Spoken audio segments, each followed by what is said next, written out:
welcome to the LSE, and I'm very pleased to be chairing this event on the UN at 80. Does the world still need the UN? If you think you're here for something else, you should be somewhere else. But I'm very glad you made it here on what seems to be a perfectly lovely spring day, but in a world that doesn't feel full of spring hopes or sunshine. My name is Alexander Evans. I'm Associate Dean at the LSE School of Public Policy and a recovering diplomat. I spent many years working in the British diplomatic service in a range of roles. And I'm delighted to be joined by Ambassador James Kariuki, Britain's Deputy Permanent Representative to the United Nations, fresh off a plane yesterday from New York and heading back there imminently. And also Natalie Samarasinghe, who is the former Chief Executive Officer of the UN Association of the UK. So thank you both very much for joining us. I'll probably introduce our speakers shortly. Before I do so, I have to do housekeeping. This allows me to keep my compliance record absolutely 100% for public events at LSE. So I would ask you in the theatre to put phones on silent so that we don't hear your ringtones. Get your WhatsApp apps or have to feed your Tamagotchi.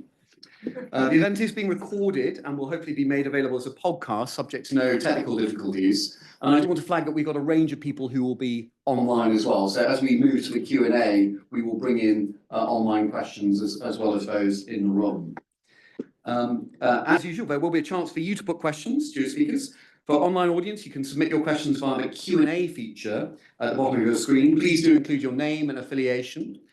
And for those of you here in the theatre, I'll let you know when we open up the floor for questions.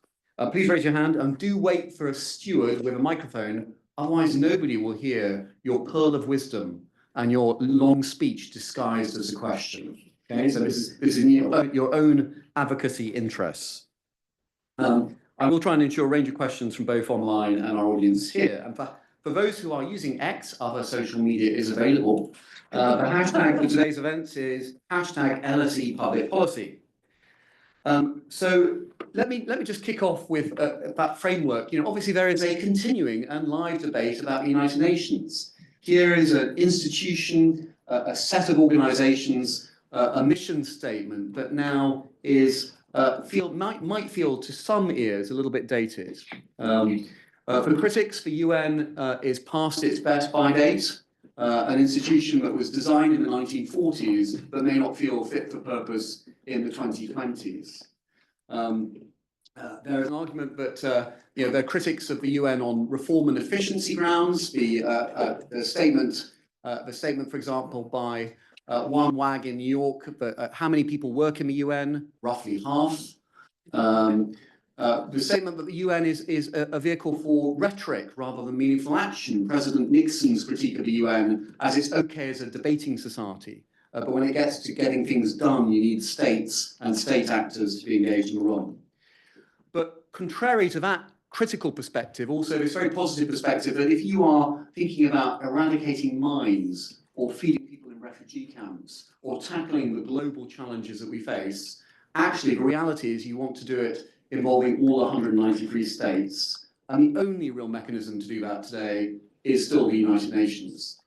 But it's not easy. As anybody who's trying to organise a weekend away with 193 of your closest friends on a WhatsApp group will know, it's not very straightforward to try and mobilise and coordinate 193 countries in the world. Indeed, even in the 15 of the Security Council, or the 5 special members of the Security Council, the P5 is difficult as well. So that's for framing. Obviously, it's been amplified, I think, in recent weeks with 2 particular things: the division over Ukraine that is evident in the Security Council, but also the decisions made in the United States and now the United Kingdom to reduce overseas development assistance, which will have an effect across the multilateral system. Let's remember that it's not the core budget that fuels the United Nations, it's XB, extra budgetary funding. So every dollar, every additional dollar really counts.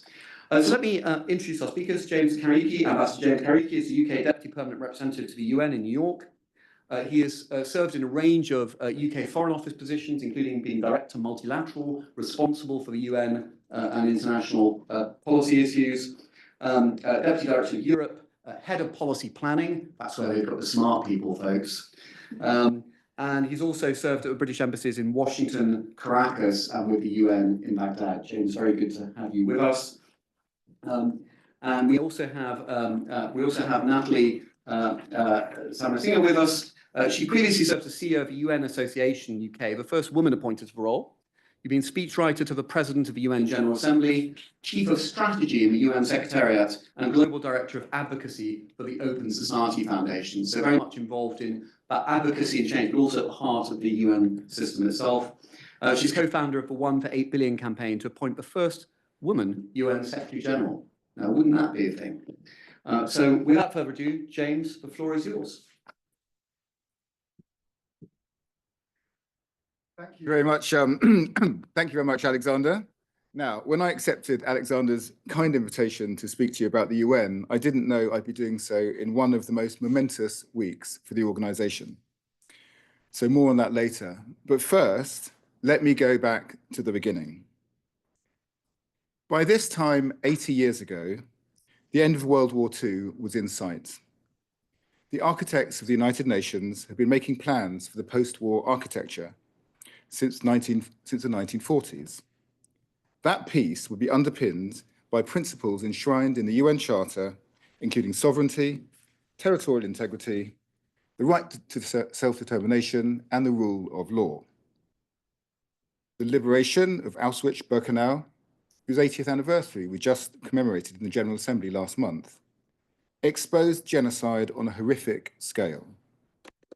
That experience and the wider civilian toll of contemporary warfare would give urgency to the human dimension of the post-World War II architecture. So when our predecessors said never again, it was not just about conflict between major powers they were talking.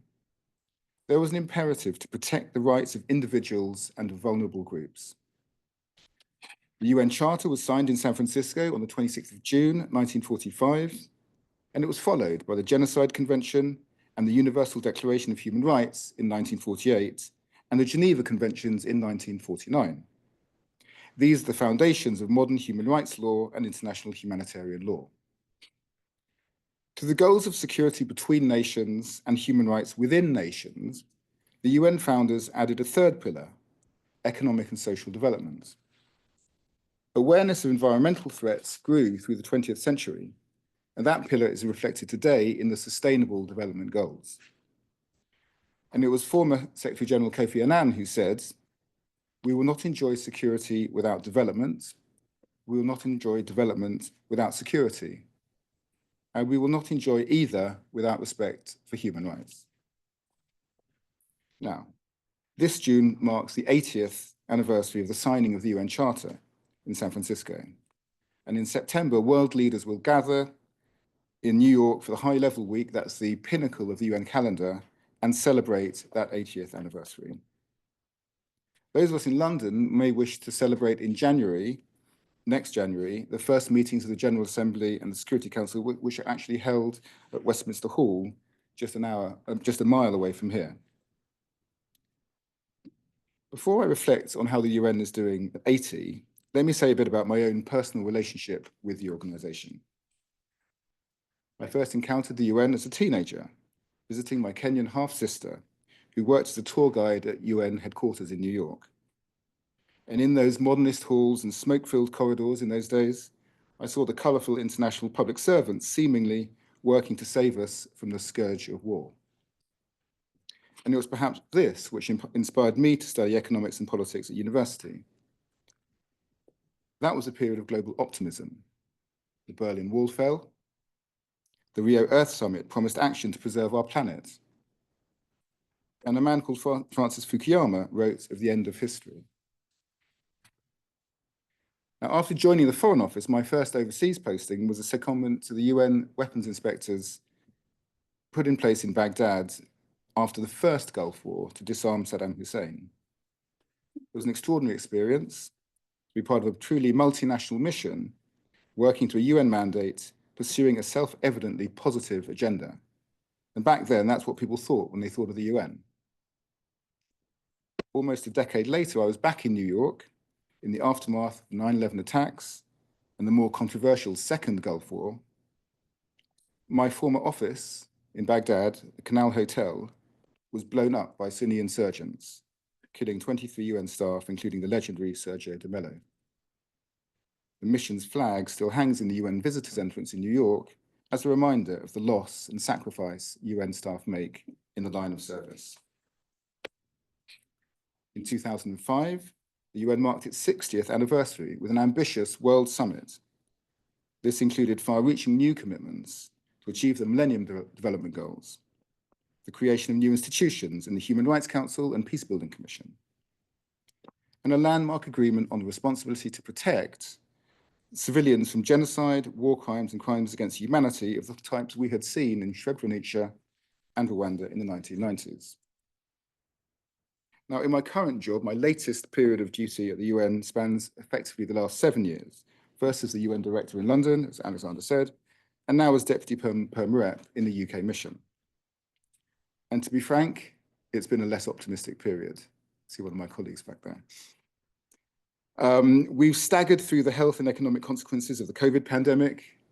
We're struggling to get ahead of the deepening climate emergency. The Sustainable Development Goals have drifted off track, with donor budgets squeezed by fiscal pressures. And each conflict feels like a generational crisis. On my first weekend in my current role, Kabul fell to the Taliban. 6 months later, Russian tanks rolled into Ukraine. And in 2023, the decades-long Middle East crisis was reignited by the horrific 7th of October attacks by Hamas, followed by an Israeli response that has wreaked destruction on Gaza and caused the deaths of far too many Palestinian civilians. From Sudan to Myanmar, impunity from international law feels like the norm. And with that, faith in international institutions like the UN is low. This is exacerbated by a rise in online myths and disinformation as we reckon with the downsides of technology meant to better our lives. So it's hardly surprising that when I spoke in defense of the UN last year at the Oxford Union, my side lost the no confidence motion by 2-1. From British students to global leaders, many people see the UN system as unrepresentative and underperforming. But in defense of the organization, I would say the historic record is not so bad. And let's take some examples. Helping the world's most vulnerable. The UN is first on the ground when disaster strikes, with unparalleled infrastructure and economies of scale. UNICEF's purchase of vaccines has reached 45% of the world's under fives. The UN has been central to fighting communicable diseases like malaria, TB, and AIDS. And if we take polio, in 1988, a World Health Assembly resolution, that's the committee in Geneva, launched the Global Polio Eradication Initiative. Polio cases declined by 99% from 350,000 in more than 125 countries to just 6 cases in 2021. And last year, as polio was returning to Gaza, at UK initiative, the Security Council backed vaccination pauses in Gaza to prevent the re-emergence of polio in the midst of that conflict. Second, let's take climate action. We're not going as fast as we should, and major fossil fuel producers and consumers need to do more. But the UN has consistently been ahead of most governments in raising the climate alarm, and it provides the architecture for our climate ambition. The scientific evidence base comes from the UN Intergovernmental Panel on Climate Change, and the intergovernmental negotiations are run by the UN Framework Convention on Climate Change. Let's take nuclear safety. The first GA resolution adopted in that London meeting in 1946 addressed the peaceful use of atomic energy, a technology whose terrible destructive power had been demonstrated just months earlier. That mission, now led by the IAEA in Vienna, is as important now as it was in Oppenheimer's day. From assuring the safety of Ukraine's Zaporizhzhia power plant to constraining the military ambitions of North Korea or Iran, nuclear safety and non-proliferation regimes are vital to our global security and energy interests. Fourth, let's take human rights. The architecture of human rights and justice, based in Geneva and in The Hague, has significantly expanded the rights and freedoms of individuals and minority groups over decades, now under pressure. But where the systems of protection and accountability fail, such as for the Uyghur in China or women in Afghanistan, the fault lies primarily with individual nation states, not with the UN system itself. And finally, let's talk about security and the Security Council, perhaps the most maligned organ of the UN. Charged with primary responsibility for international peace and security, it is better known for its failures and its disagreements than its successes in conflict resolution. And yet, over decades, the Security Council has brought nations together to impose or enforce peace in places like Cyprus, East Timor, the former Yugoslavia, and South Sudan. And even in the last couple of difficult years, I've seen the Security Council resolutions that have supported peace processes in Colombia and Yemen, multinational security operations against terrorists and criminal gangs in Somalia and in Haiti, and access for humanitarian aid even during the toughest of conflicts in Gaza and in Sudan. Now, just last week, the Council unanimously adopted Resolution 2773 on the situation in the Democratic Republic of the Congo, demanding that M23 insurgents backed by Rwanda withdraw their troops and submit to African-led peace processes. That takes us back to Ukraine. Over 3 years, Russia's veto had blocked meaningful Security Council action on its illegal invasion. That doesn't mean the UN wasn't active. From nuclear safety to humanitarian aid, UN agencies worked to mitigate the impact of that war. And Ukraine's allies, the UK among them, took action to condemn Russia in the Security Council and isolate them in the General Assembly and other parts of the UN. This Monday, the Security Council adopted its first resolution on the war. Differences between Europe and the rest of the Council have been well documented and are being worked through as we speak. And you'll appreciate that I won't comment on the details of that right now, but the Prime Minister and the Foreign Secretary have been very clear that we stand firmly with Ukraine and we will play our part in securing a just, secure and sustainable outcome.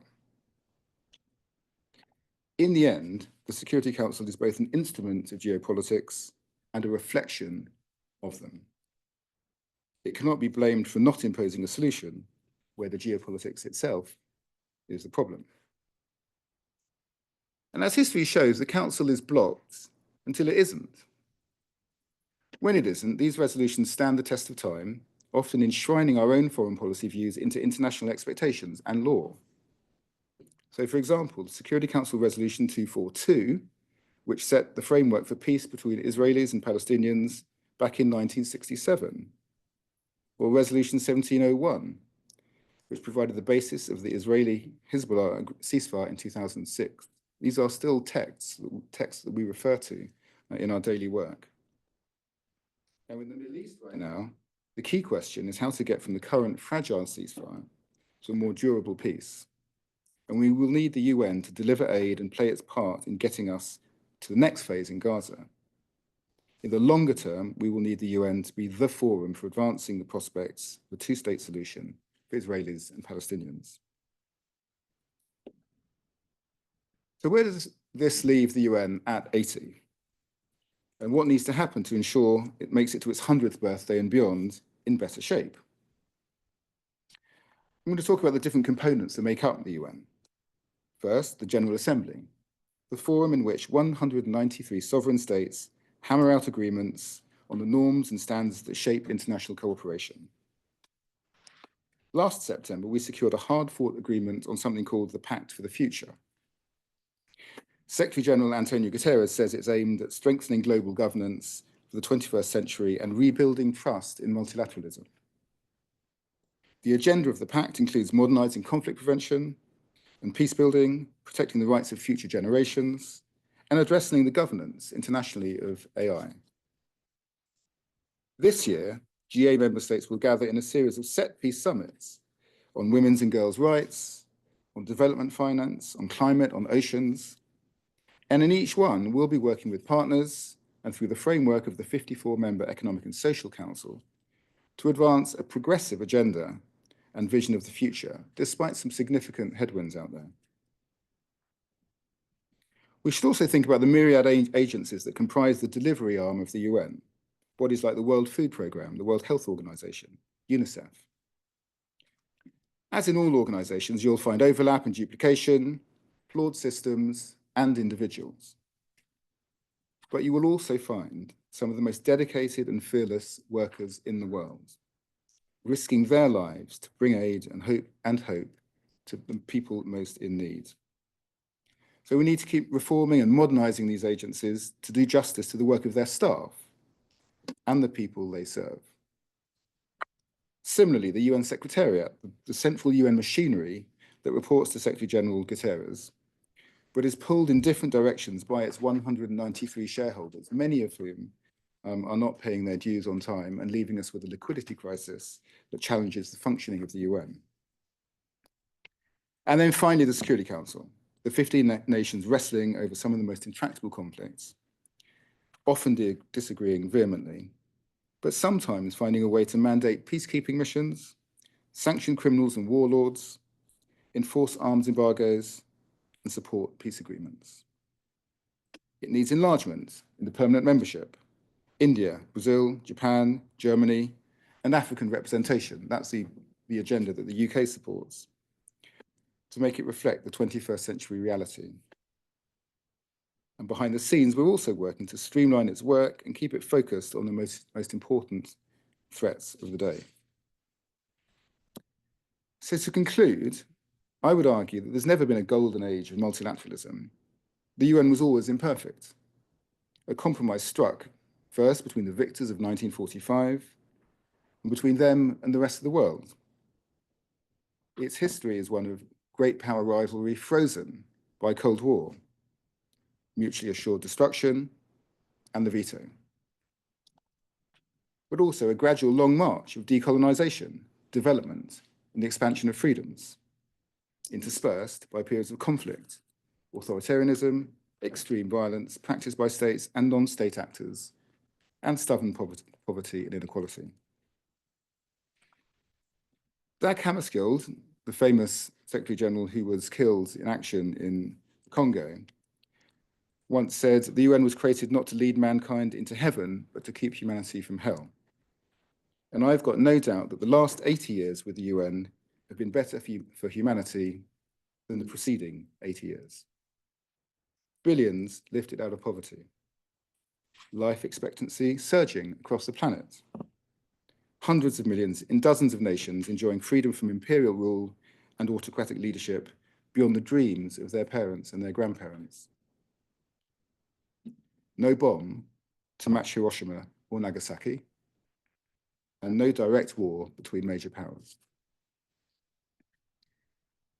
The challenge now of the international community is not to give up on the UN, but to make it fit for the next 20 or 50 or 80 years, the lifetimes of some of you in this hall. And to help us navigate a world of increased geopolitical tension and rivalry, a world where non-state actors can possess more power to do good or ill than nation states, a world of exponential technological change and of climate risk. But ultimately a world of people whose aspirations match those of the Charter signed 80 years ago, for peace, for prosperity, and for freedom. Thank you.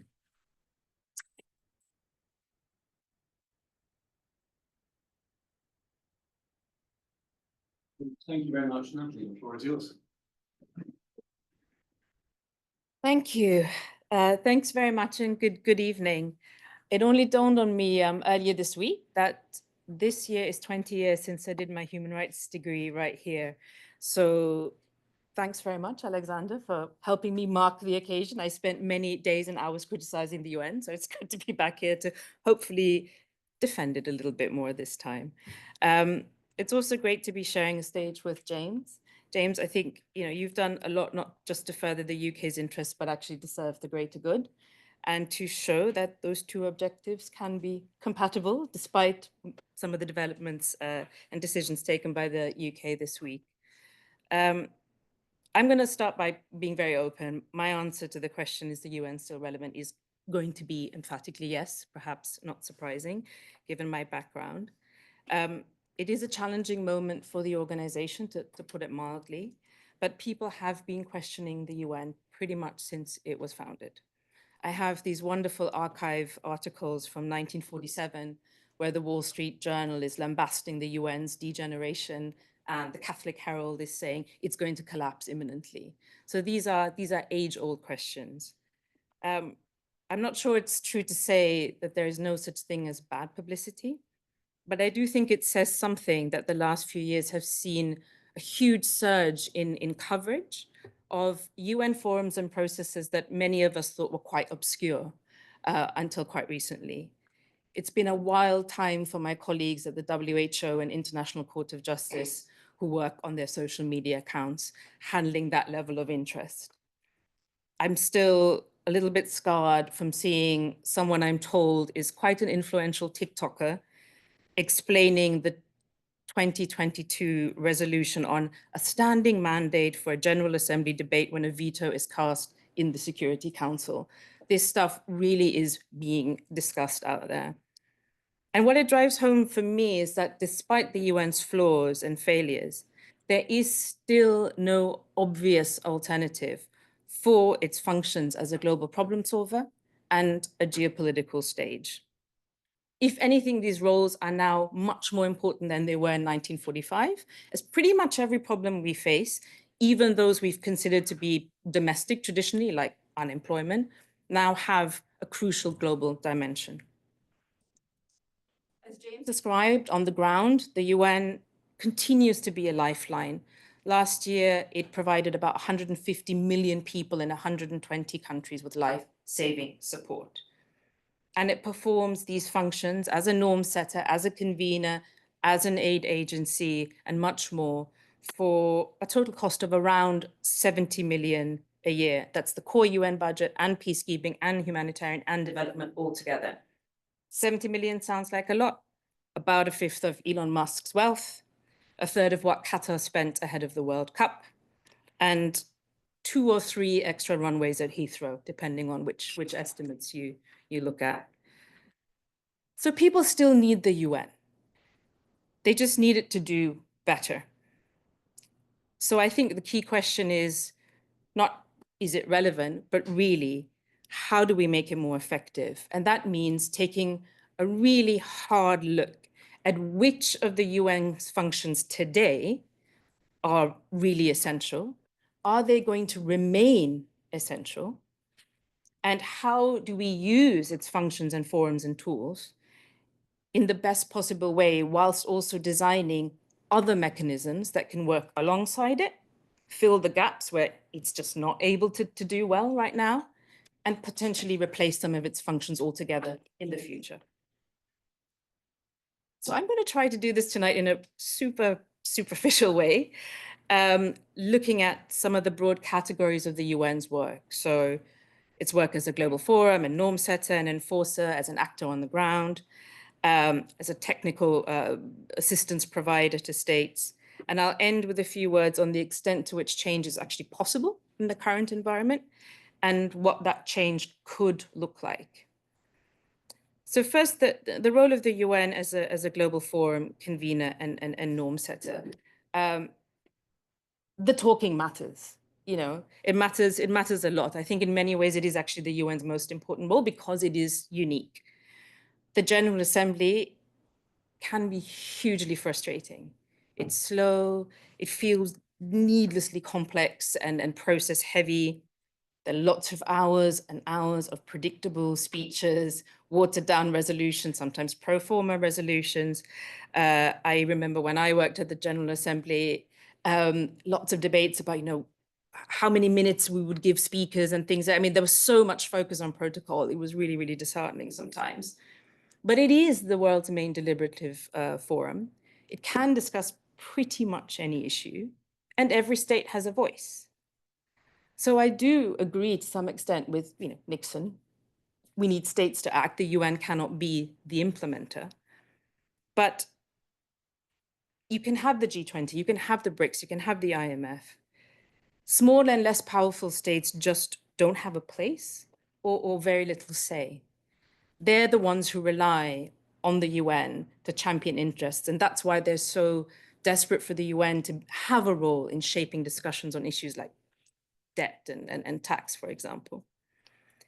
We do need other forums to step up. We do need states to step up and be first movers and implementers. But the UN has to be part of that loop, to be able to give a sort of global blessing to norms, to be able to say something truly reflects the weight of world opinion, and also to provide a framework for states to actually deliver on their commitments. The processes to ban cluster munitions and landmines are good examples of things that were negotiated kind of outside the UN, but then came back. Second, the role of the UN in peace and security. James, you spoke quite powerfully of some of the, what you witnessed. It is, one of the area of some of the UN's kind of most important work and also its greatest failures. And I think this is one of the areas where we really need to look today at a sort of back to basics approach. There are things that we associate now with what the UN does. So peacekeeping, for example, isn't actually mentioned in the UN Charter. The idea that the Secretary General is sort of the chief negotiator of the world, it isn't really there in the UN Charter. These are things that were able to develop because of the circumstances. Maybe that political space has changed now. I think in a way, the fact that we now expect and demand these things is a sign of what the UN has been able to achieve. But it's pretty clear that the UN can't do everything it is tasked to do in this area.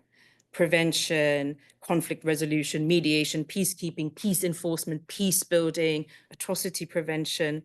It can't do all of that without huge changes to its budget, its capacities, and also just the political support. It just doesn't have that. And even if all those things were aligned, it is a different space today. One of the former Secretaries General who's very much associated with mediation is Paris de Cuellar. He managed to play quite a key role in the Iran-Iraq war, in Namibia and El Salvador. He's sort of one of the go-to examples of what a Secretary General can do. He was described as a man who wouldn't make a splash if he fell out of a boat. He was so invisible. And today, I just don't think Secretaries General can be that invisible. And the fact that you have to be a global figure also then makes it quite hard to be a behind-the-scenes negotiator. I think there's a pretty good conversation already at the UN about what to do in terms of a narrow set of functions, sort of peacekeeping at particular missions at particular moments in time, the life cycle of a conflict, greater support to regional organizations, a mediation capacity that goes beyond traditional conflict, and maybe things like early warning and fact-checking, which are increasingly crucial in this era of disinformation. Third, the UN's development and humanitarian role. Now, it's clear that this is the area where, it's the go-to example for the UN's relevance. It has an impact. This is how it saves and millions of people. And there are obviously some situations where there just isn't an alternative to the UN. The role of UNRWA in Gaza is a case in point. But I don't think it's the case everywhere. 8 years ago, the UN was the only game in town. I think it's brilliant that the UN has helped to vaccinate nearly half the world's children, but I do wonder, does the UN really need to be doing that these days? About two-thirds of the UN's funds and staff work on development, and it's incredibly precarious. The impacts of decisions by the US, and I'm very sad to see the UK as well, have just exposed the kind of baked-in vulnerabilities and inequities of the system. Most of the UN's agencies, Alexander, you mentioned this. I mean, UNICEF, the World Food Programme, the UN Refugee Agency, they don't have a standing budget. They have to go out and fundraise every year. And every year they see shortfalls of sometimes half their budget, even more. I mean, it's unsustainable by design, especially in a world of growing humanitarian need. We also have growing concerns, and rightly so, about things like legitimacy, local ownership, to what extent is the aid system just some kind of continuation of colonial era powers and structures. Oops, sorry. So I think the UN has to do more, even though these are its most crucial tasks, to actually hand over power to local partners, which would help it free up resources to focus on the things that only the UN can do. So data, foresight, surge capacity, rapid response, some of that advice. It can't do everything that it can do. And lastly, the UN's role in what are often called sort of technical issues that almost never make the news, but we rely on every day. And the example I always give is the International Civil Aviation Organization, which sets the standards to ensure that planes and the way they operate match in different countries. There's some kind of global system.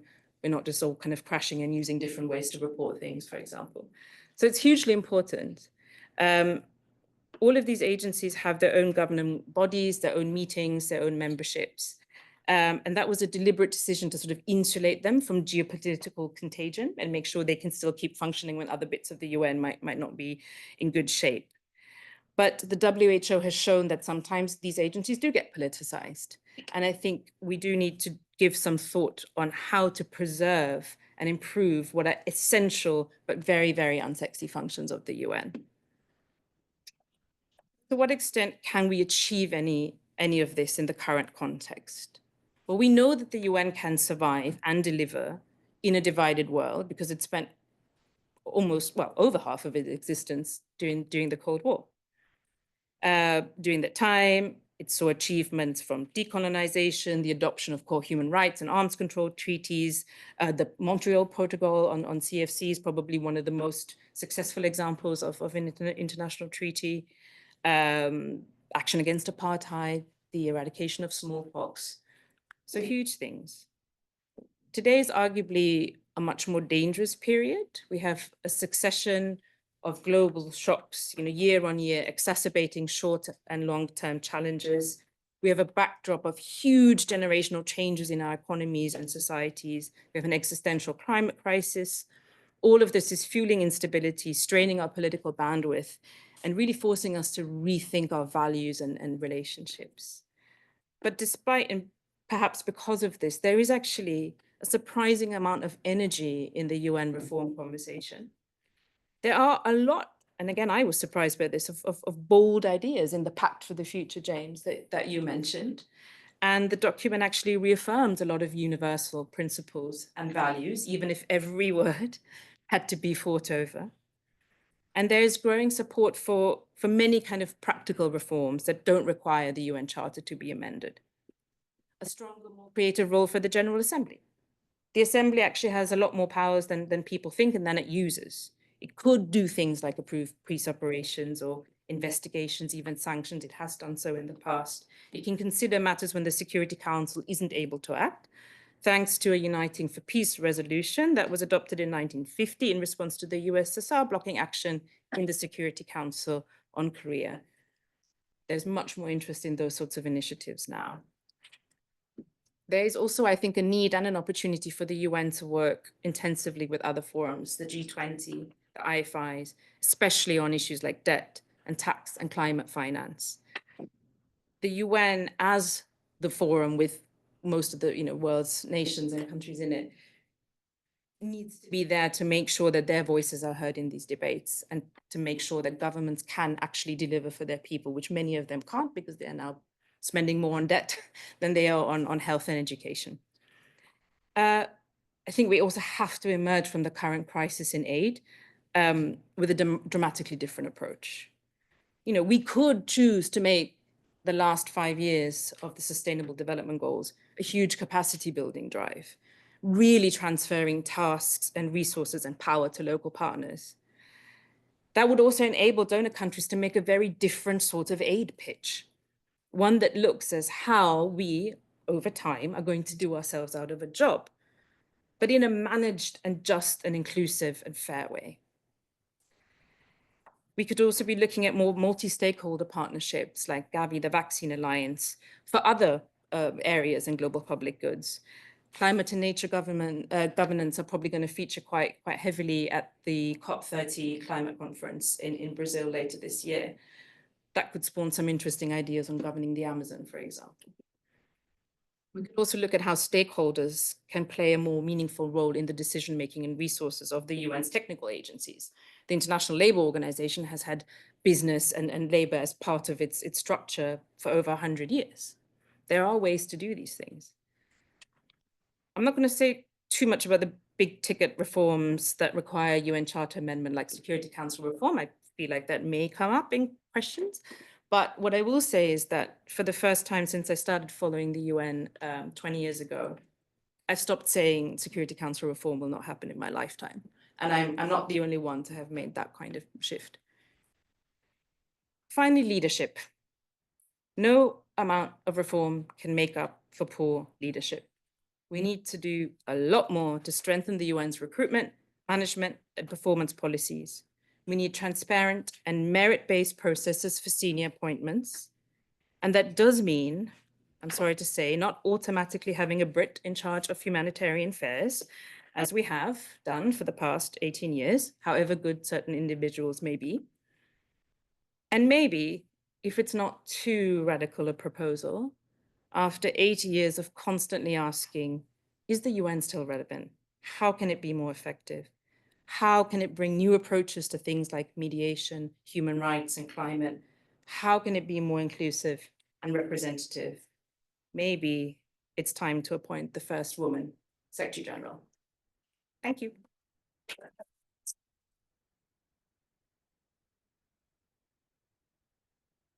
Thank you very much. Well, look, what we'll do up here is have a little bit of a chat up here, and then we will open it up for questions and discussion.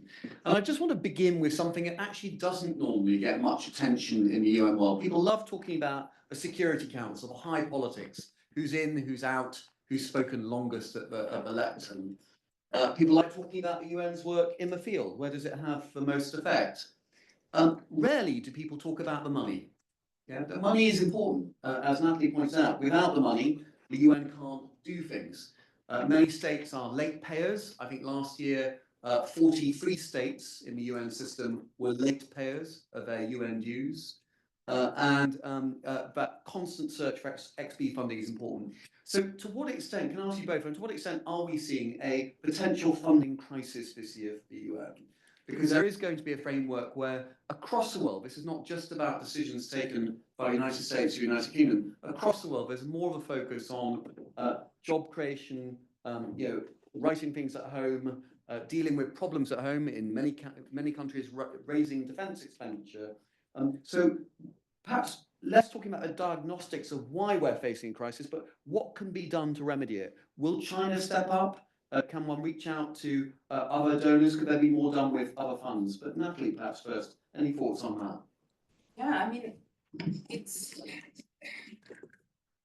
feel like we've already had a funding crisis at the UN for years. I mean, when I was there, and this is a few years ago now, the Secretary General was sort of, we had sort of elevators and escalators being stopped in a sort of very visual, symbol to say, look, we are literally running out of money to keep the lights on. I've lost track of the times when agencies have said, we are going to have to stop support.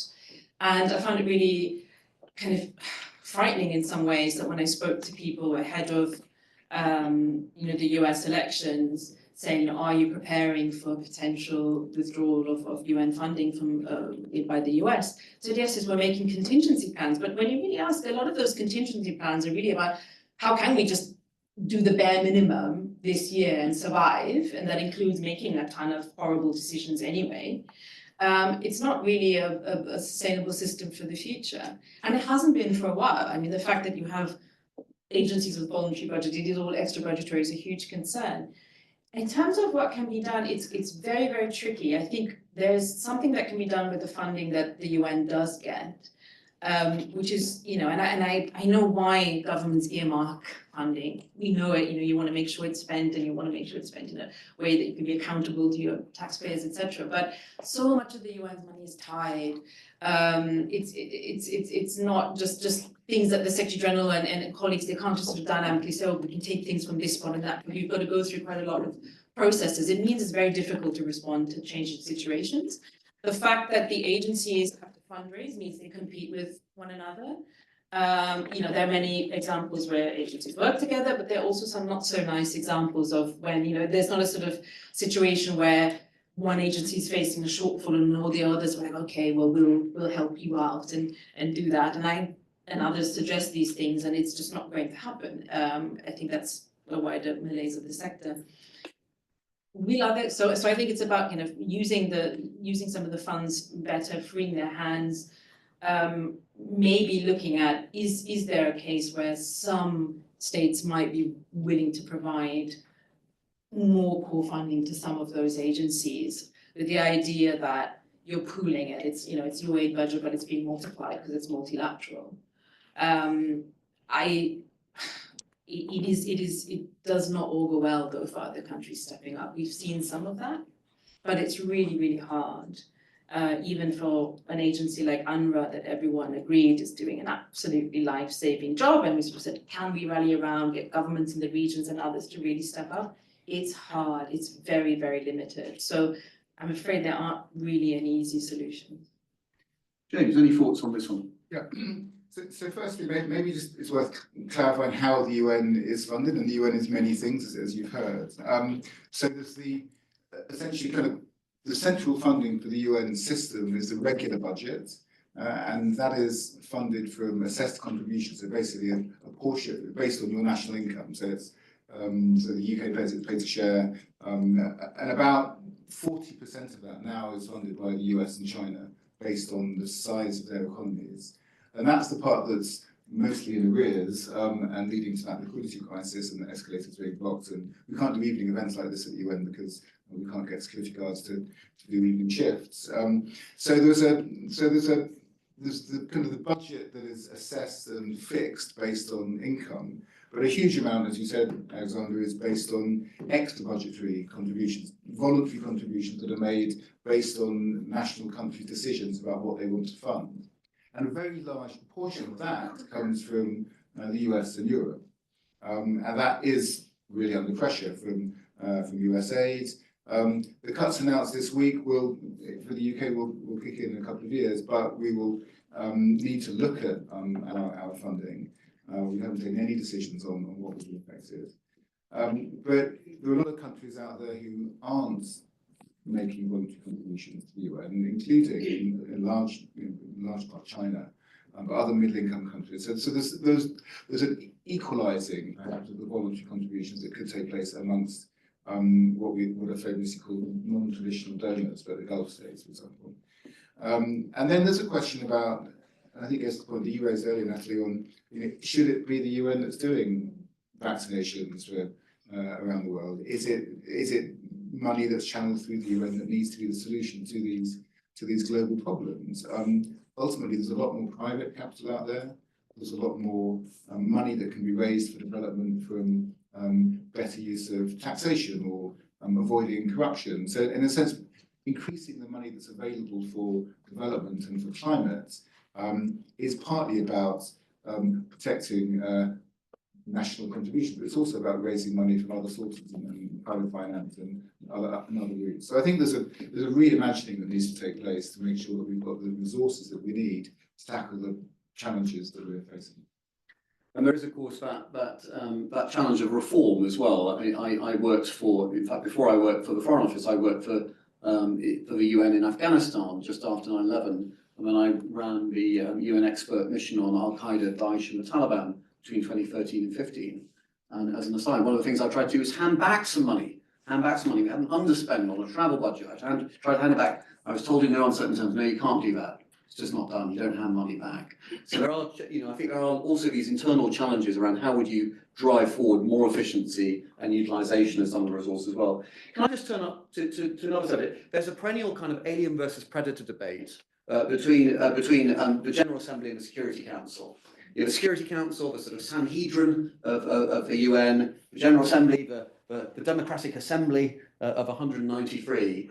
To what extent is power moving from that chamber of 15 to the chamber of 193?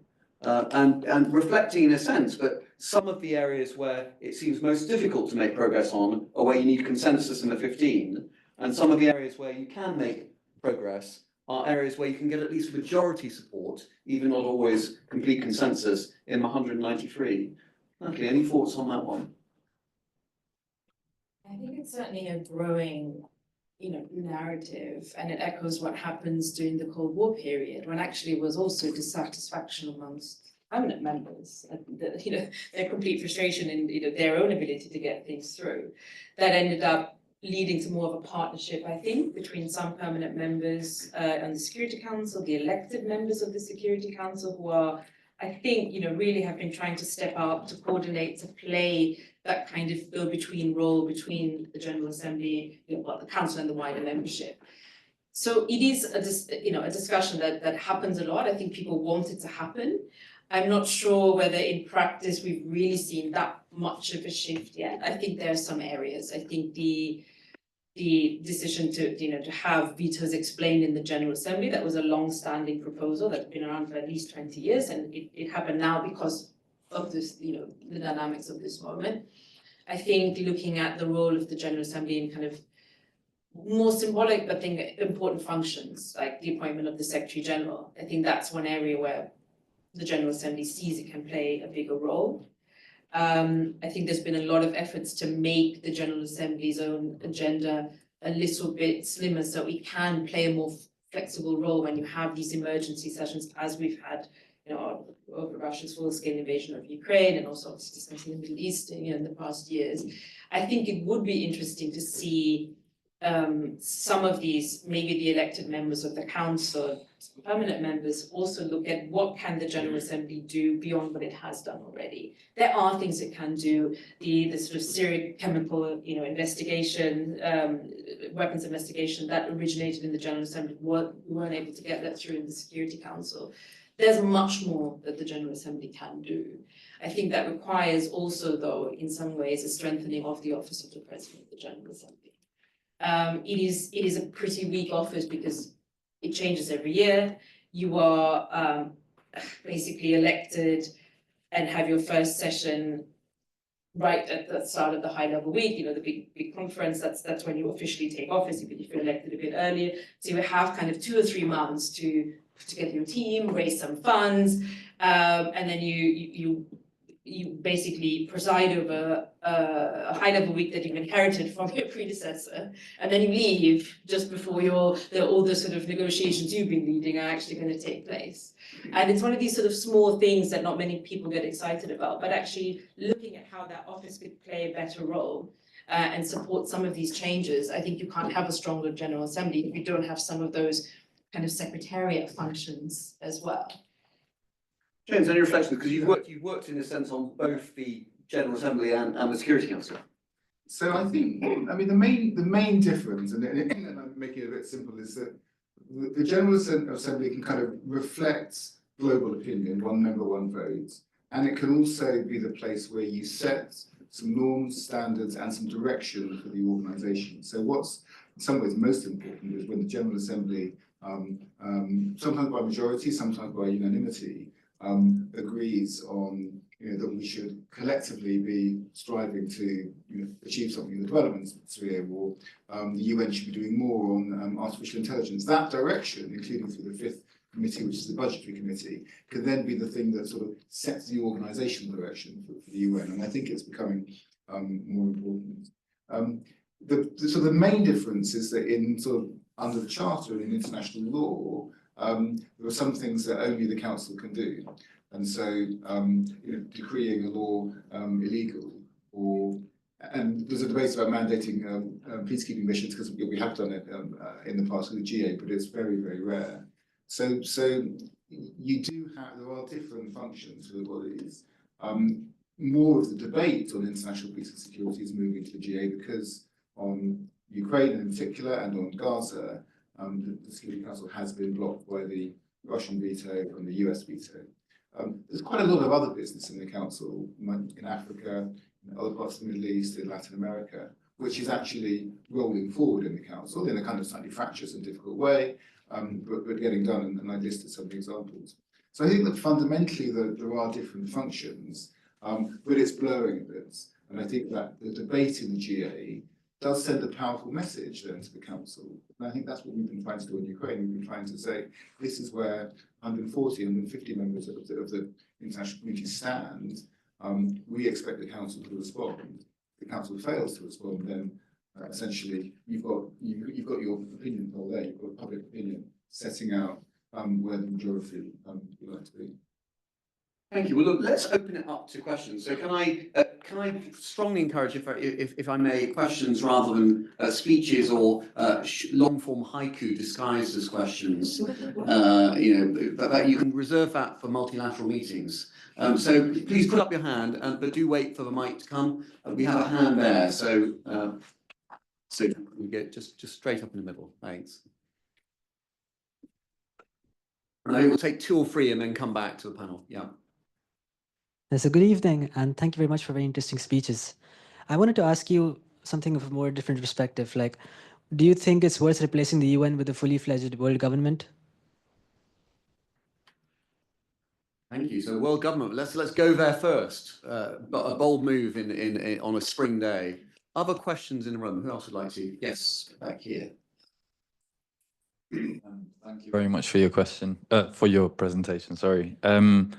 Whether the UN is needed, it often juxtaposes what the UN should be with what is practically feasible. So I think, given your experience, what is the best practical expectation of what the UN can be and what it's not and never will be?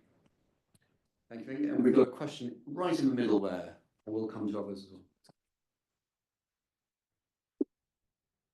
So in the interest of transparency, the economic stability of my family was built on working for the UN in different roles. So my comment / question comes from an insider perspective, is that the biggest disappointment has always been that the UN has written the Charter for Human Rights, but in fact, it is one of our greatest colonizers of action and thinking. And until that is deconstructed, I cannot see that there will ever be a change. Do you agree? Thank you. Actually, a trio of perfectly coordinated questions. It's almost as if there's a WhatsApp group. There's a WhatsApp group. There is actually a conference taking place at University of London at the end of March on WhatsApp diplomacy, which is actually a very real feature. I'd be interested actually in views from James on this. It's a very real feature in the GA and in the Security Council and elsewhere. But perhaps back to the panel. James, can I come to you first? I mean, we've got world government. What's a really gritty, practical, realist take? And actually, is this is there almost a sort of moral corrosion at the heart because of the nature of the system and the ideals? Yeah. So. World government, no, I don't think so. I think if you're a sort of follower of politics in this country or across Europe or across the world at the moment, people are not voting for more power to sort of supranational organisations. The tension is that more of the challenges that we face, more of the things that we need solutions to, whether it's climate crisis or whether it's pandemics or whether it's the potential and the threat of AI are global issues. So you do need to find ways to do that governance globally. Otherwise, as we discovered with COVID, you can't contain it in your own patch. So I think that sort of taking the 2 first questions together, I don't think there's ever going to be world government, despite some of the fears of some people out there. And the UN is actually pretty weak. It's based on sovereign states, but we've learned over time, whether it's atomic energy, whether it's climate, whether it's health, that we can only tackle and benefit in these areas if we collaborate. So I think that that sort of takes me to the second point, which is the practical application of the limits. I think that basically countries getting together to trying to figure out what they can do about a shared problem is what we're talking about here, and it's sort of as simple as that. And whether it's aviation or whether it's public health, this is done by countries collaborating. You need a set of frameworks and rules and norms. You need to work out what you can and what you're prepared to do at that level. But I don't think you can walk away from that cooperation and hope that the tide won't come in and hit you. So I think that some of the things we've talked about today are examples of where UN action is necessary, important, practical, but it doesn't take us as far as world government.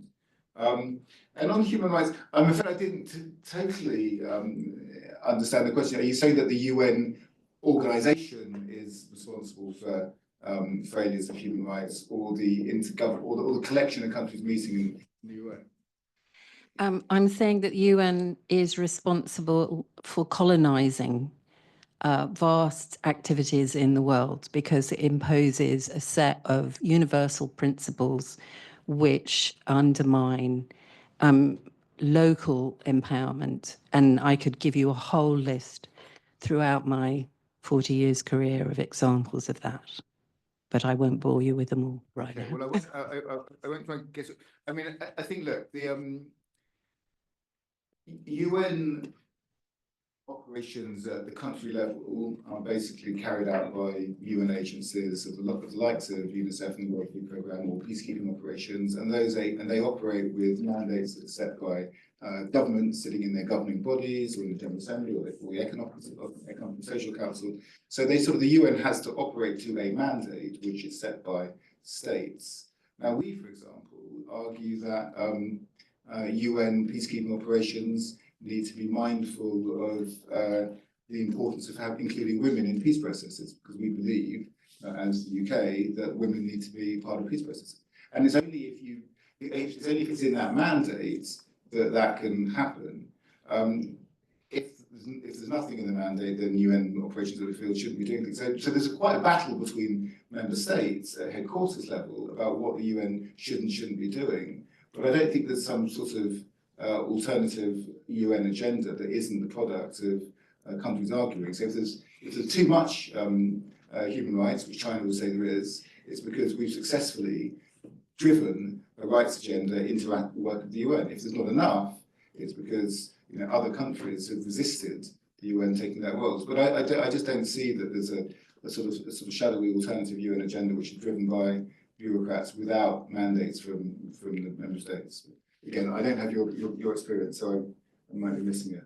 Natalie. Yeah, I mean, I think I'll also take the first two questions together and say, sadly, I don't think world government is on the cards for the UN, and I'm not sure it really.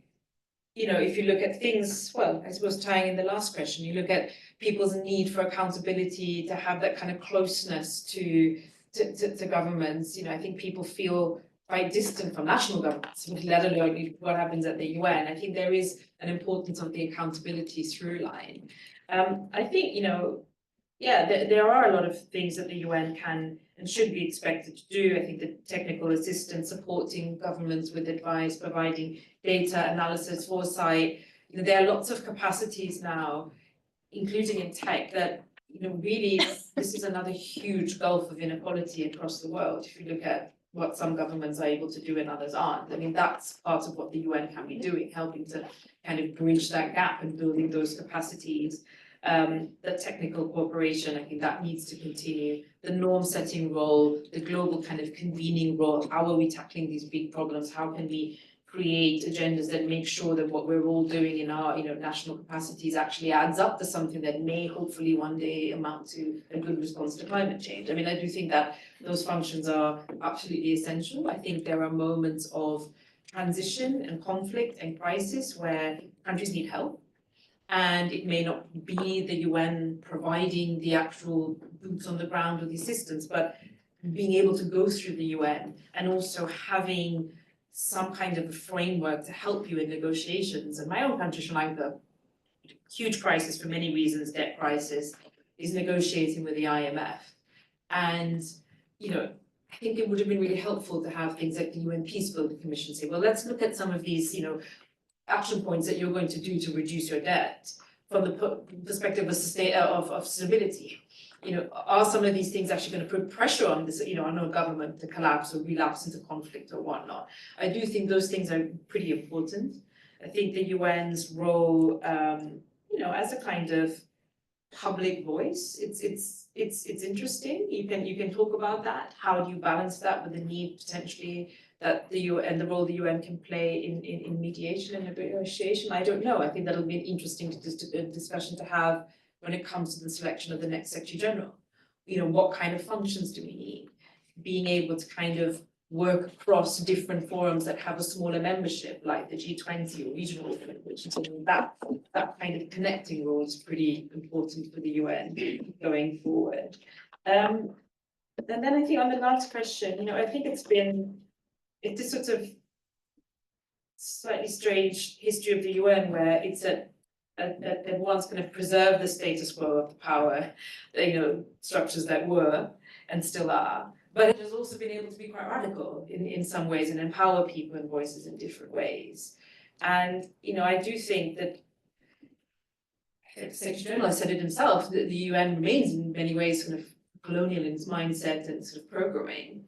But I do think in certain areas it has also really helped to, and the human rights regime is an example of that. You are able, even as a civil society group or activist in a country where your government is not going to listen to it and would probably, attack you, you can still find a way to make a case via the UN, via the Universal Periodic Review, via the Human Rights Committees. You can find ways to get action. And in some cases, that can lead to change as well. And, the age-old question of are human rights values universal? I think, again, I haven't had your experiences, but I've, from the experiences I've had, it isn't usually the people who are the most vulnerable who question things like the validity of universal human rights. In my opinion, it's the torture survivors, the atrocity survivors who sort of are looking to the UN, flawed as it is, in these systems to actually give them some form of truth and justice. So I think there are two sides to that, and I do think that is a conversation that is also pretty live at the UN at the moment, and things like democratizing certain structures, the IMF, the Security Council really, I think, is part of that narrative of how do we build that kind of world that we want. But I do think we also have to recognize that we're not quite there yet. So when people sort of say, oh, the emerging power is going to fund the UN and step up and so on, they're not. I was very struck. I worked very closely with a particular, middle rising power. They just don't even have the embassy network in parts of the world to be able to do some of the outreach that the UK can do. So I think there is a transition period, and that's the interesting way. How can we make that transition period lead to an outcome that is ultimately more inclusive than what we have now? Thank you, Natalie. And clearly, obviously, the UN, like all institutions, changes over time. And I think there was reference earlier to, if you like, that high watermark around responsibility to protect, thinking about much more assertive values-based approach. In some ways, an interesting question as we look forward is there almost a future version of the UN that's UN light, right? A UN that does all the functional work the UN does, but doesn't have the same panoply of value-based or interventionist activity. Let's go online if that's right. Wait, I don't want to neglect. I'm just hunting for followers, right? As are we all in the new digital age of narcissism. So, Laura, I know you've got a couple of questions up there. Do you want to read them out? Yeah. Stuart Maysever asked, as a relatively well-informed news consumer, I know very little about the UN achievements. Does the UN suffer a communication problem, and what would you do to address this? Should I ask another one? Yeah, let's take a couple if that's all right. Anita Purwani, risk governance professional from London, asks, what are the prospects for delivering the UN SDGs following the withdrawal of key nations aid funding? And do you expect any other nation to step up? Super, thank you very much. Well, so does the UN have a communications problem and challenge? James, I mean, there is a lovely press booth just outside the Security Council. There aren't a lot of journalists that cover the UN full time in New York, are there? No, there aren't, but there are quite a lot that cover it around the world. And I notice, because whenever I do a statement on the situation of Myanmar or South Sudan, I suddenly get a bump in followers from that region. So actually, a lot of the communication and the consumption of UN news is happening in the countries where it's acting rather than just in headquarters. But it does have a communications problem, and I think like all institutions, like governments, like all organised, kind of international organisations at the moment, it's very easy to blame the institution.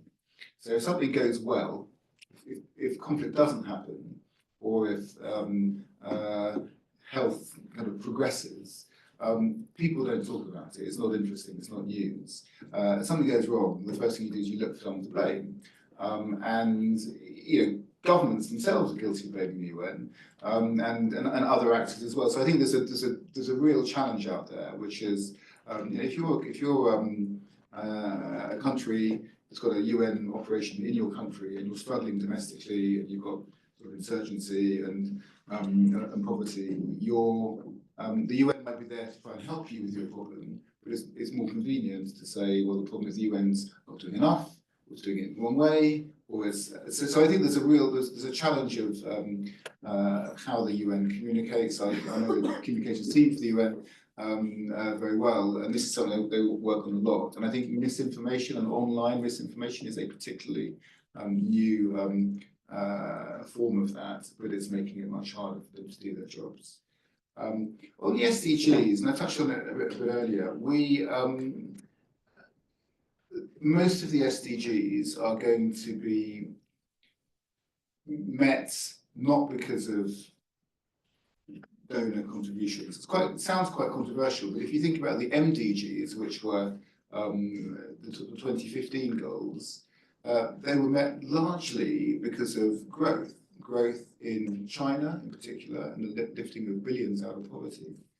Economic growth and improvements in systems, the health MDGs, were met because of improvements in health systems. And so the donor sort of layer on top of it is quite a small part of the global contribution. If you think about the money that's in public finances, in the private sector, in global remittances from rich to poorer countries, those sources of flows are much, much bigger than even the most generous contributions from the largest donors. So of course, we think that public ODA is an important part of the picture, and you'll have heard that it's with regret that the government's making some decisions about our own ODA in the short term, but with a commitment to get back to the 0.7 target. But in any case, that's quite a small amount of money in the playing field, and it's much more about how you leverage public funds that are out there and within countries, private flows, how you ensure tax takes go up rather than leaking out, how you get rid of corruption. That, I think, is the biggest solution to the SDGs. I took my phone because at the end I wanted to answer your question about WhatsApp diplomacy, and I was going to see what's been going on my WhatsApp channels, but I might wait till the end of the Excellent. I thought maybe maybe I just wasn't interested anymore. You never know, right? Natalie, does the UN have a communications problem?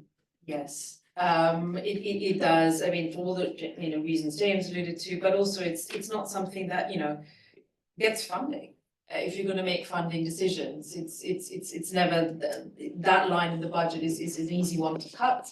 I do sometimes feel like I travel back in time when I go on certain UN websites. I was there. I was part of one of the biggest outreach campaigns for the UN 75th anniversary. It was so hard to get funding. When we got funding from philanthropies, by the way, we couldn't accept it because there are no systems in the UN to accept it. So there are a lot of challenges. I think misinformation is a huge issue. It's incredibly time consuming as well. I do think some of the other ways to reach people are again, it's been subject to cuts, but radio is still a huge medium in lots of parts of the world. It's been really difficult to get, for obvious reasons, the UN really on WhatsApp and Telegram as opposed to only socials. It tends to be quite a one-way street, and also to have I think maybe the courage to have more of a debate. I do think there are some things that can be done. I think there is a lot of work that, you know, again, the countries, the people who have worked with the UN, they have lots of things to criticize, but they also know the system in a very different way. They are better ambassadors. I think often it's not, you know, a Secretary General speech or billboard or glossy campaign. It's actually that peer-to-peer, engagement that's going to change people's opinions. And it is quite different if you go to other parts of the world. Where the UN is more of an important player, and for better or for worse, is in the news cycle a lot more. So I do think it is different. We do need to pay attention to when we say the UN didn't do this and say member states. When I was at the UN Association, we all actually made a point of doing that and calling out the states if we knew who they were, or just blaming states collectively. That was one of the things we did. And I think the SGD's question, yeah, I think virtually all of them are pretty much off track and not going to be met.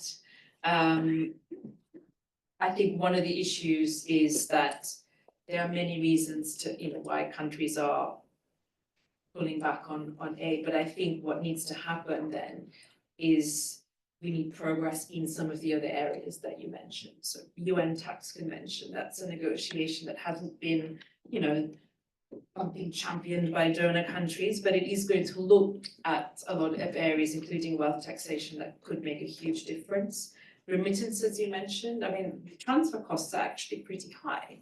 Could there be something to reduce those bank charges, which are extremely high? It could actually kind of increase remittances, right? A significant percent of remittances already make ODA, much bigger than ODA.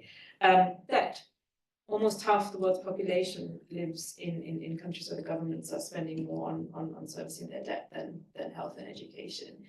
And it's pretty obvious that the current frameworks, whether it's within the G20, IMF agreements, are not giving governments the flexibility they need. I mean, there are lots of reasons for what's happening in Colombia at the moment, but I do remember Petra sort of saying the IMF deal is actually stopping us from implementing aspects of the very hard for peace plan. So I think those are the areas where, as countries need to step back or choose to step back and make for whatever reason, let's try and get serious about putting some of those other solutions in place, because I agree that's where it's going to come from. It's not going to be whether you go back up to 0.5, 0.7 or whatever it is.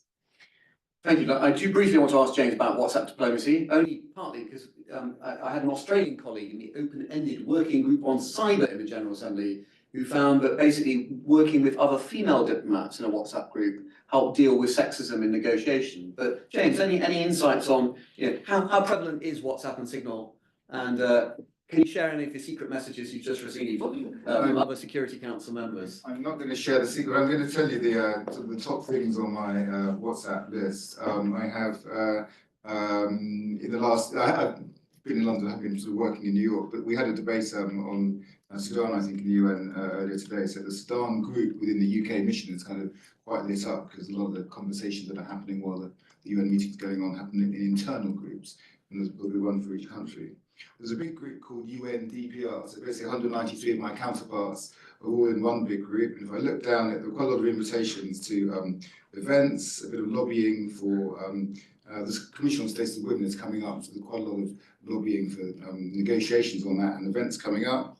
Kazakhstan is advertising a resolution that they're promoting, and so on. There's a group, the Ukraine group is quite live. I've got some specific requests from individual ambassadors, and there's a group of like-minded DPRs who want to know whether there's going to be a vote on the 80th anniversary of the end of the Second World War next Tuesday.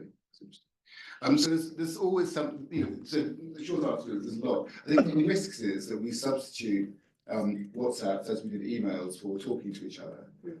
So when you've got, when you want to get something done, it's quite tempting to send a message, broadcast it to 193 people and say, please vote for X, or please don't do Y.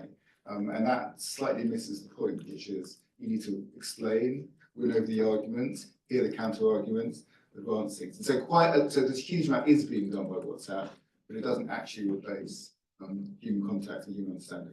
It's not actually just diplomats either, as you were. I mean, I remember when the Secretary General was selected last time around, so 2016, Security Council had these sort of secret straw polls. I mean, I knew before, you know, I think the meeting hadn't even ended. I was already getting messages from inside the meeting, you know, who shall remain nameless. But I think it does change the way, you know, activists and advocates and civil society groups also engage with them, because we have a really good conversation that can mean you can lobby in partnership with friendly states who can give you information. I remember sort of people sort of saying, how can you be sitting in London knowing who's in the UN delegates lounge and who's drinking coffee with who? It does really help, because you then can connect the dots between what's happening in New York, what's happening in capitals in real time. It has a huge amount of challenges and risks, that as well. But it is quite interesting. It's something that's really, obviously during COVID, it went off in ways that I don't think we have fully harnessed the kind of potential benefits of. So thank you. Now, Karen Pierce, a former ambassador to the UN and just recently departed British ambassador to Washington, said that diplomacy is a contact sport. We're back in the room. We've got time, I think, for 2 quick questions in the room. Maybe let's take 3 and we're going to come back to panel. I've seen the lady's hand up there. I'm going to get down here and then come to you. Yeah. Thank you very much, James and Natalie, for your presentations and for answering so many questions. So we talked a lot about how to improve the UN. And I have a question from the sort of opposite end of the discussion. What kind of initiatives or pushes would you say we need to watch out for so as not to make it worse? Thank you. Thank you. Down here. Yeah.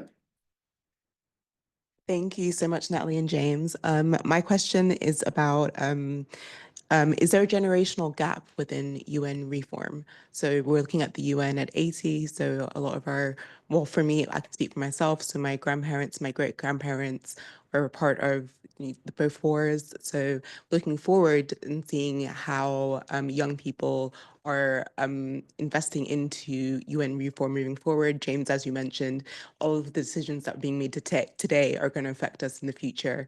So how are young people being involved with that, especially in this new age of, people being disengaged from international diplomacy? Thank you. And we've got one more question just here. Thanks. Thank you. Thank you, Natalie and James. Very interesting presentations and answers. My question is on peace and security.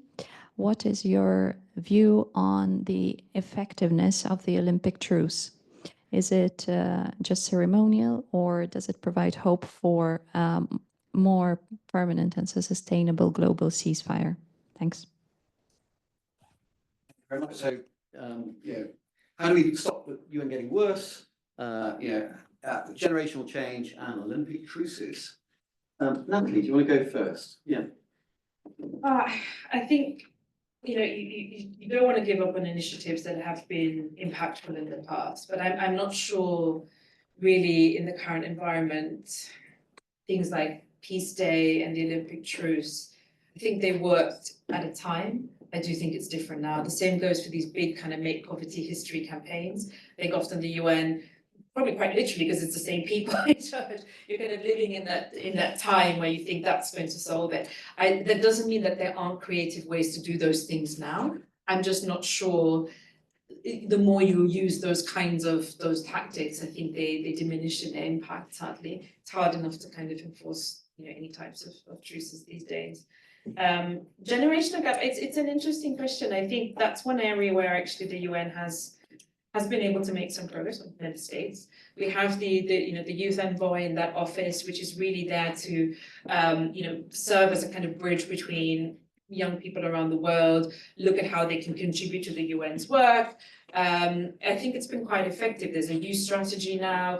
Obviously, it needs more funding, it needs instrumentalization. But when I was there, it was this real change over time of people saying, have we thought about the youth aspect? And not just sort of let's put a young person at the table, but actually how does this policy, how does this program really affect and involve young people? So I think that's been interesting. The other area has been much longer term, looking at future generations. And that's something that the Pact for the Future did make and the Declaration of Future Generations. I think that could be something that we may look back in years to come and say, that was actually a really pivotal decision for the UN. It's not something people particularly focus on now in the context of everything else that's going on. But the idea that we are acting in the interests of future generations, that sort of global trust and global role, I think that's quite an interesting area. And finding, I mean, there's so many things that could make the UN worse. I think possibly, you know, an interesting alliance in the dynamics in the Security Council around, you know, issues where the current US and Russian government quite may align. I think I'm pretty scared of that. And then also I think a sort of slow fading away and collapse of the UN into nothing. I don't think the UN is going to disappear overnight. I do think it could kind of slowly fade into irrelevance and just sort of be technical without some of the other parts. If energy does go to other forums, and I worry that that then leaves out the vast majority of smaller states, it leaves out a lot of other actors. We want the UN to be more inclusive. I'm always banging on about that, but actually there are lots of ways that the UN engages with other stakeholders that just don't exist if you're looking at the BRICS or the G20 in many ways. So I think that's my worry, that there isn't a kind of managed transition to a new role for the UN, but it's just allowed to wither. Great. So quick fire on Olympic truce. I think I agree. I think it's symbolic truces for sort of coincidence in the calendar. I think are unlikely to happen. I mean, we got a resolution demanding, I think, a Ramadan truce in Sudan this time last year, and it was totally ignored. So I think, again, there'll be truce if people can see the consequences of their actions, if you've got accountability, if you put pressure, or if you bring them to the table to negotiate. But because of sort of an accident of the calendar, I think it's unlikely to make a big difference. I agree with Natalie on youth, including the future generations point. I think that the UN sort of HQ has become much more sensitive about the responsibility to future generations and sort of youth at the bridge between old people like me and future generations that don't yet exist.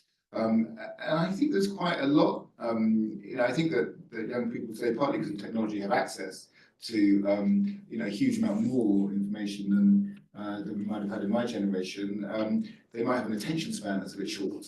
But the actual ability to get information is there, and I think the UN does quite a good job, whether it's through their online products or the kind of the model UN concepts to give students a chance to engage. So I think there's something there, and maybe the next generation will be kind of more energized and more active.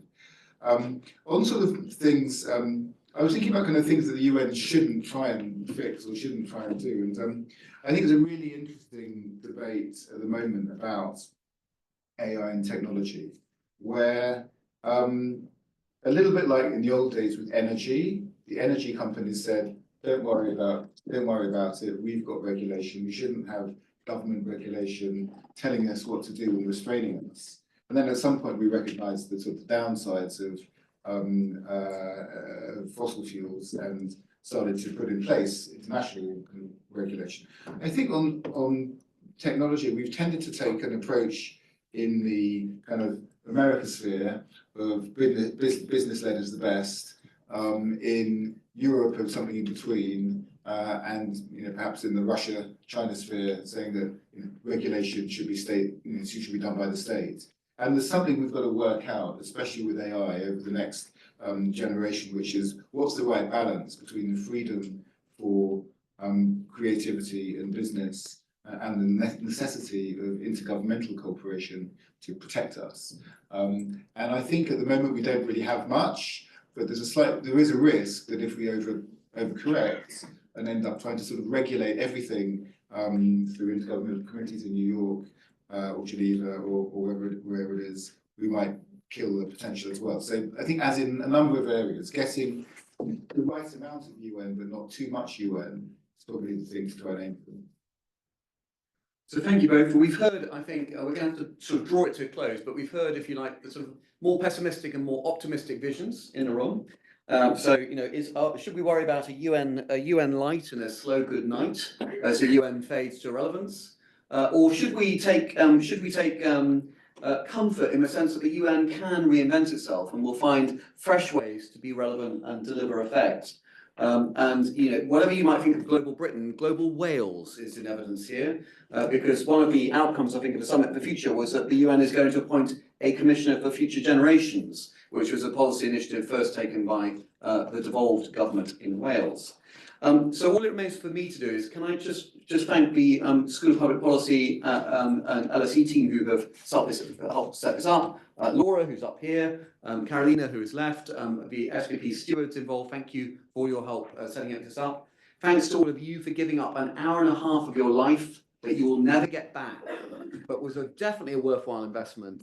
And thanks above all to Natalie and to James for just an excellent and thought-provoking evening. Thank you very much.